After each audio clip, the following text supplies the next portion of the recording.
Mi nombre es Willy Alvarenga y es un privilegio muy grande poder compartir con usted un mensaje más en esta ocasión. Antes de entrar en el estudio de esta ocasión, les invito a que visiten nuestra página del internet para el Ministerio del Evangelio de Cristo. Usted puede entrar en nuestra página del internet www.thegospelofchrist.com y usted puede tener acceso a varias lecciones en español, en audio y también los transcritos para poder aumentar un poquito más su conocimiento de la palabra de nuestro Dios. En un tiempo futuro estaremos haciendo disponibles también estas lecciones en video para que así usted pueda también crecer en el conocimiento de la palabra de nuestro Dios. Recuerde, eso es lo que Dios desea, que crezcamos en ese conocimiento para que seamos fuertes y nuestra fe pueda ser fortalecida en gran manera. Le damos gracias a las iglesias de Cristo que hacen posible que esta lección sea presentada en esta ocasión. Así que le pedimos que siga orando por nosotros para que continuemos adelante llevando el Evangelio de nuestro Señor Jesucristo por medio de este medio. Y así muchas otras personas más puedan obedecer y puedan encontrar el camino a la salvación, y ese camino es nuestro Señor Jesucristo. Antes de entrar también en la lección, quisiera que usted pusiera en práctica algunos pasajes de la Biblia, los cuales estoy seguro que le ayudarán a usted para estar más seguro en cuanto a lo que le estoy predicando.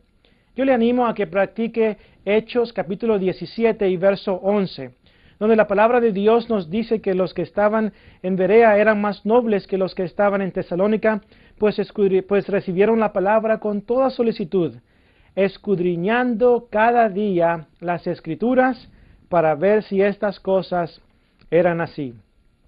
Y eso es lo que yo deseo que usted haga, que escudriñe las Sagradas Escrituras para ver si lo que yo le estoy diciendo es así. No crea todo lo que yo le digo, crea lo que la palabra de Dios enseña. Lamentablemente, mucha gente hoy en día dice, bueno, pues el predicador lo está diciendo y él no puede equivocarse. Él fue a una universidad, fue a una escuela, sabe lo que está diciendo, entonces yo voy a creer lo que él dice sin tener que comprobarlo en las Sagradas Escrituras. Espero en Dios de que esta no sea su actitud, sino más bien que usted, al escuchar lo que yo le estoy enseñando, que usted pueda ir a las Sagradas Escrituras y que pueda analizar cuidadosamente la palabra de Dios para ver si lo que yo le estoy enseñando a usted es conforme a la palabra de Dios. El apóstol Pablo dice en 1 Tesalonicenses 5:21, escribiendo a los tesalonicenses, examinadlo todo y retened lo bueno. La pregunta es, ¿por qué debemos de hacer esto cada vez que escuchamos la palabra de Dios?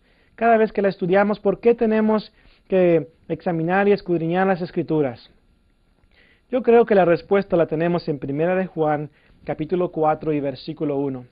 En 1 de Juan, capítulo 4 y verso 1, la palabra de Dios nos dice, amados, no creáis a todo espíritu, sino probad los espíritus si son de Dios, porque muchos falsos profetas han salido por el mundo. Hay muchos que están enseñando falsa doctrina. Hay muchos que se están apartando de la palabra de Dios. Hay muchos que están enseñando incorrectamente. Por consiguiente, le animo en el nombre del Señor a que usted estudie la palabra de Dios, que la escudriñe, que la investigue, para asegurarse de que lo que le estoy enseñando o lo que alguien más le enseña es la palabra de nuestro Dios. Así que espero que usted pueda poner esto en práctica, que no crea todo, sino más bien crea lo que la palabra de Dios nos enseña.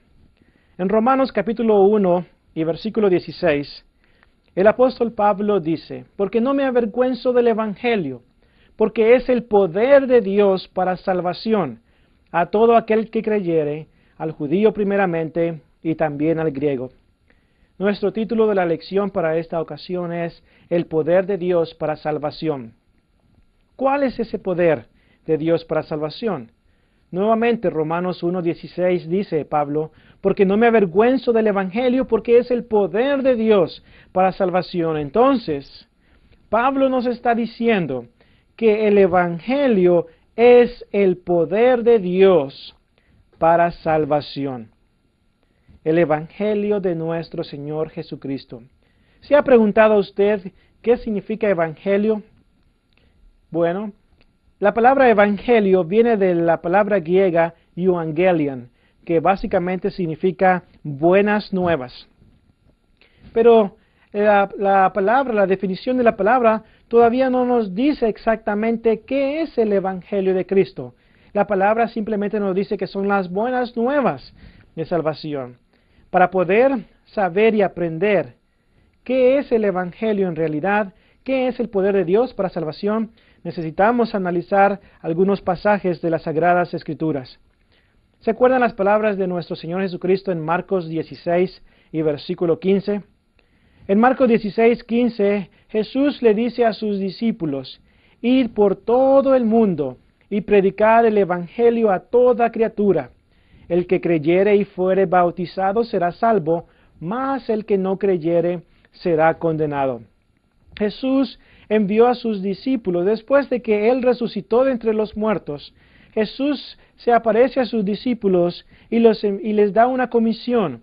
Les dice, vayan por todo el mundo y prediquen el Evangelio a toda criatura. Pero Marcos 16:15 habla o menciona la palabra Evangelio, pero todavía no nos dice lo que es el Evangelio. Y nuevamente en Romanos 1 y verso 16 nos dice que es el poder de Dios para salvación. Pero ¿cuál es ese poder de Dios para salvación? ¿En qué consiste la esencia del Evangelio de nuestro Señor Jesucristo? Bueno, vamos a ver algunos pasajes. Un pasaje que nos enseña qué es el Evangelio de Cristo en realidad. Yo he tenido la oportunidad de estudiar con muchas personas acerca del Evangelio. ¿Por qué? Porque quiero cumplir con esa responsabilidad que nuestro Señor Jesucristo me ha dejado de compartir las buenas nuevas de salvación. Y le he preguntado a la gente, ¿sabe usted lo que es el Evangelio de Cristo? Y la mayor parte de las personas a las que les he hecho esta pregunta no han podido responderme a esa pregunta. No saben lo que es el Evangelio de Cristo. Muchos profesan ser salvos y todavía no saben lo que es el Evangelio de nuestro Señor Jesucristo. Bueno, si tiene su Biblia, le animo a que me acompañe a 1 Corintios, capítulo 15, versículos 1 al 4. En 1 Corintios, capítulo 15, versículos 1 al 4, el apóstol Pablo, escribiendo a los Corintios, les dice, además os declaro, hermanos, el Evangelio que os he predicado, el cual también recibisteis, en el cual también perseveráis, por el cual asimismo, si retenéis la palabra que os he predicado, sois salvos si no creísteis en vano. Porque primeramente os he anunciado lo que asimismo recibí, que Cristo murió por nuestros pecados conforme a las Escrituras, y que fue sepultado, y que resucitó al tercer día conforme a las Escrituras. Entonces, como podemos ver, en 1 Corintios capítulo 15, especialmente versículos 3 y 4, nos dice en realidad lo que es el Evangelio de Cristo, el mensaje que Pablo le había predicado a los corintios. Y ese mensaje consiste en 3 puntos muy fundamentales. Consiste en la muerte, sepultura y resurrección de nuestro Señor Jesucristo. Hermanos y amigos, este es el poder de Dios para salvación. La muerte, sepultura y resurrección. El poder de Dios para salvación. Dios ha escogido salvar a las personas por medio de la obediencia al Evangelio de nuestro Señor Jesucristo. Y es de suma importancia que las personas obedezcan el Evangelio de Cristo para poder ser salvos. Porque dice la Escritura claramente en 2 de Tesalonicenses capítulo 1, versículos 7 al 9, que los que no conocieron a Dios ni obedecen el Evangelio de Cristo van a recibir castigo. Y el castigo es seguro.